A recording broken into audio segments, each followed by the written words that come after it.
যারা দীর্ঘদিন ধরে গ্যাস্ট্রিক, কোষ্ঠকাঠিন্য, পাইলস, অ্যানাল ফিশার, আইবিএসসির রোগে ভুগছেন, বিভিন্ন রকমের ঔষধ খেয়ে অনেক টাকা নষ্ট করেছেন, এখন আর কোনো ঔষধে কাজ করছে না এবং ভাবছেন এই রোগের কোনো ঔষধ নেই, তারা আমাদের এই ন্যাচারাল ওজি লাক্স চূর্ণ মাত্র 2 দিন সেবন করে দেখুন। ইনশাআল্লাহ প্রথম দিন থেকেই ফলাফল পাবেন। ইতিপূর্বে হাজার হাজার অসুস্থ রোগী আমাদের ওজি লাক্স চূর্ণ খেয়ে সুস্থ আছেন। আমরা দীর্ঘদিন ধরে সুনামের সাথে আপনাদের সেবা দিয়ে আসছি।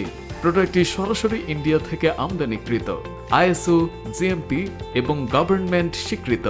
আয়ুর্বেদিক উপাদানে তৈরি, তাই কোনো পার্শ্ব প্রতিক্রিয়া নেই। কার্যকারিতা: কঠিন গ্যাস্ট্রিক, পেটে ব্যথা ভালো হয়, নতুন বা পুরাতন কোষ্ঠকাঠিন্য ভালো হয়, পেট ফাঁপা, বদহজম ভালো হয়, হজম শক্তি বাড়ায়, গলা, বুক, পেট জ্বালাপোড়া সহ যে কোনো ধরনের গ্যাস্ট্রিক ভালো হয়, কোষ্ঠকাঠিন্যজনিত আইবিএসসি ভালো হয়, পাইলস, অ্যানাল ফিশার ভালো হয়, মলদ্বারে ব্যথা, জ্বালাপোড়া, রক্ত পড়া ভালো হয়। বিস্তারিত জানতে অথবা অর্ডার করতে কল করুন স্ক্রিনে দেওয়া নম্বরে।